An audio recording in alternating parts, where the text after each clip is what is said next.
The Broken Heart by Washington Irving. Recording by Giordano. I never heard of any true affection, but 'twas nipped with care, that like the caterpillar eats the leaves of the spring's sweetest book, the rose. Middleton. It is a common practice with those who have outlived the susceptibility of early feeling, or have been brought up in the gay heartlessness of dissipated life, to laugh at all love stories, and to treat the tales of romantic passion as mere fictions of novelists and poets. My observations on human nature have induced me to think otherwise. They have convinced me that, however, the surface of the character may be chilled and frozen by the cares of the world, or cultivated into mere smiles by the arts of society, still there are dormant fires lurking in the depths of the coldest bosom, which, when once enkindled, become impetuous, and are sometimes desolating in their effects. Indeed, I am a true believer in the blind Deity, and go to the full extent of his doctrines. Shall I confess it? I believe in broken hearts, and the possibility of dying of disappointed love. I do not, however, consider it a malady often fatal to my own sex, but I firmly believe that it withers down many a lovely woman into an early grave. Man is the creature of interest and ambition. His nature leads him forth into the struggle and bustle of the world. Love is but the embellishment of his early life, or a song piped in the intervals of the acts. He seeks for fame, for fortune, for space in the world's thought, and dominion over his fellow men. But a woman's whole life is a history of the affections. The heart is her world. It is there her ambition strives for empire. It is there her avarice seeks for hidden treasures. She sends forth her sympathies on adventure. She embarks her whole soul in the traffic of affection, and if shipwrecked, her case is hopeless, for it is a bankruptcy of the heart. To a man, the disappointment of love may occasion some bitter pangs. It wounds some feelings of tenderness. It blasts some prospects of felicity. But he is an active being. He may dissipate his thoughts in the whirl of varied occupation, or may plunge into the tide of pleasure. Or, if the scene of disappointment be too full of painful associations, he can shift his abode at will, and taking, as it were, the wings of the morning, can fly to the uttermost parts of the earth, and be at rest." But woman's is comparatively a fixed, a secluded, and meditative life. She is more the companion of her own thoughts and feelings, and if they are turned to ministers of sorrow, where shall she look for consolation?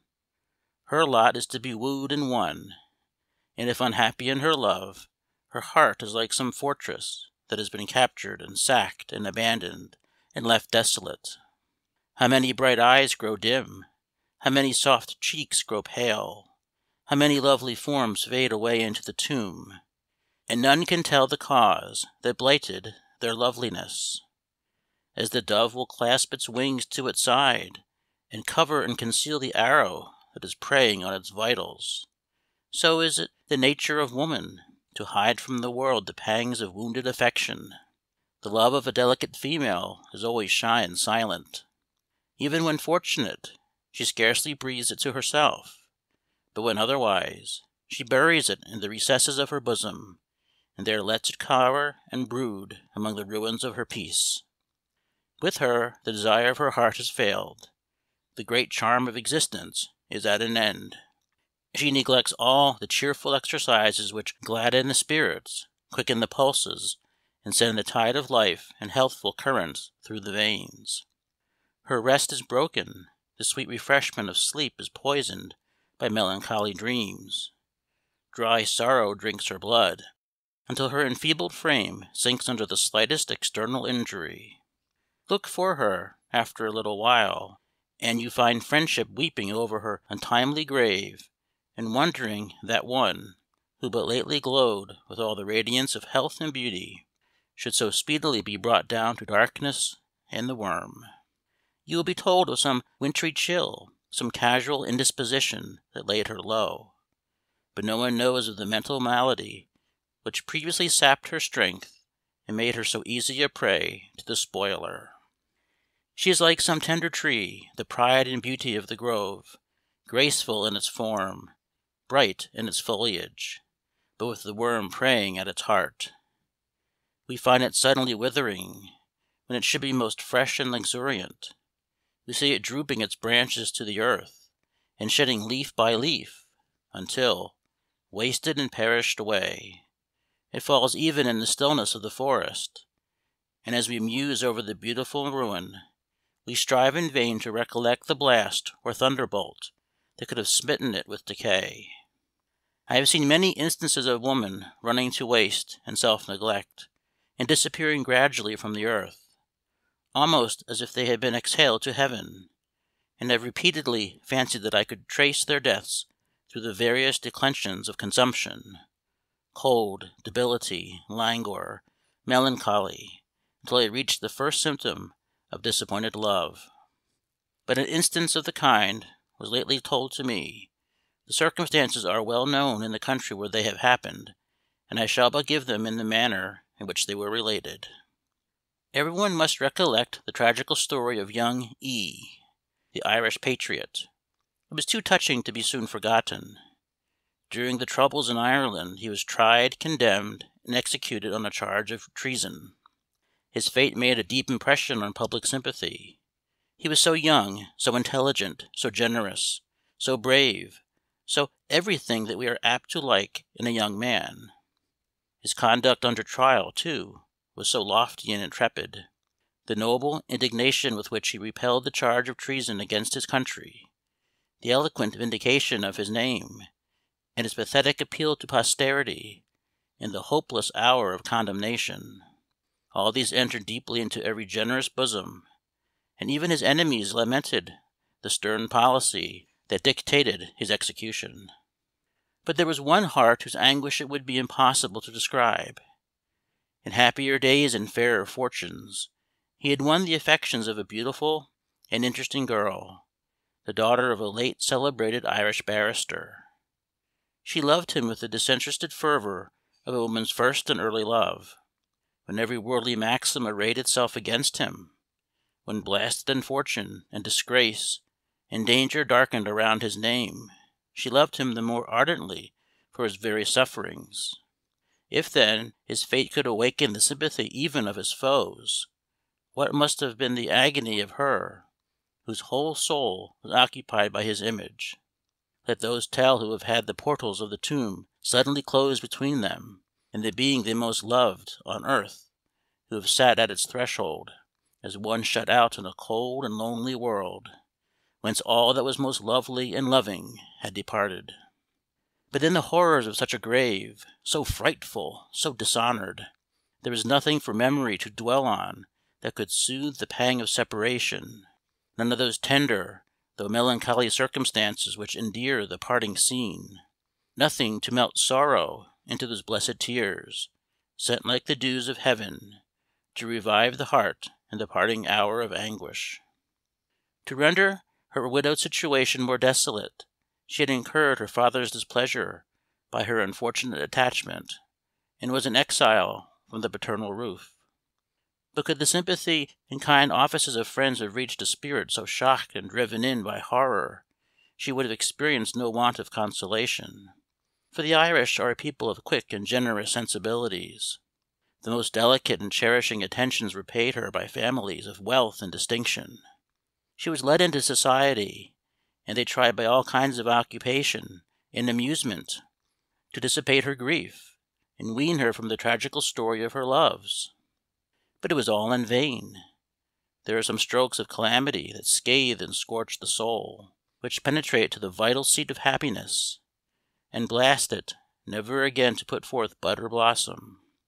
She never objected to frequent the haunts of pleasure, but was as much alone there as in the depths of solitude, walking about in a sad reverie, apparently unconscious of the world around her. She carried with her an inward woe that mocked at all the blandishments of friendship, and, "heeded not the song of the charmer, charm he never so wisely." The person who told me her story had seen her at a masquerade. There can be no exhibition of far-gone wretchedness more striking and painful than to meet it in such a scene, to find it wandering like a spectre, lonely and joyless, where all around is gay, to see it dressed out in the trappings of mirth, and looking so wan and woebegone, as if it had tried in vain to cheat the poor heart into momentary forgetfulness of sorrow.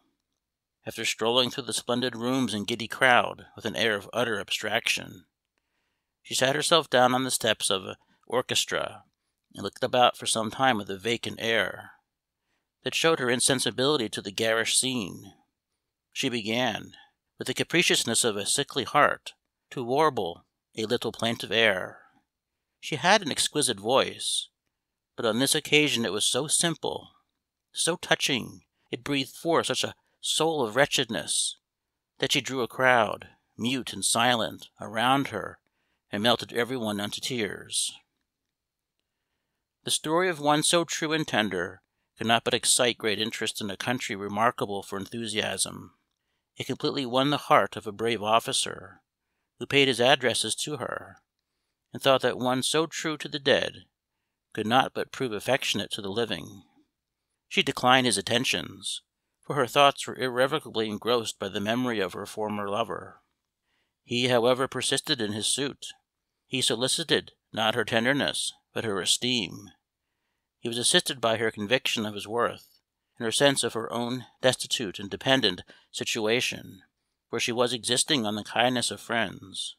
In a word, he at length succeeded in gaining her hand, though with the solemn assurance that her heart was unalterably another's. He took her with him to Sicily, hoping that a change of scene might wear out the remembrance of early woes. She was an amiable and exemplary wife, and made an effort to be a happy one, but nothing could cure the silent and devouring melancholy that had entered into her very soul. She wasted away in a slow but hopeless decline, and at length sunk into the grave, the victim of a broken heart. It was on her that Moore, the distinguished Irish poet, composed the following lines: "She is far from the land where her young hero sleeps, and lovers around her are sighing, but coldly she turns from their gaze and weeps, for her heart in his grave is lying. She sings the wild songs of her dear native plains, every note which he loved awaking.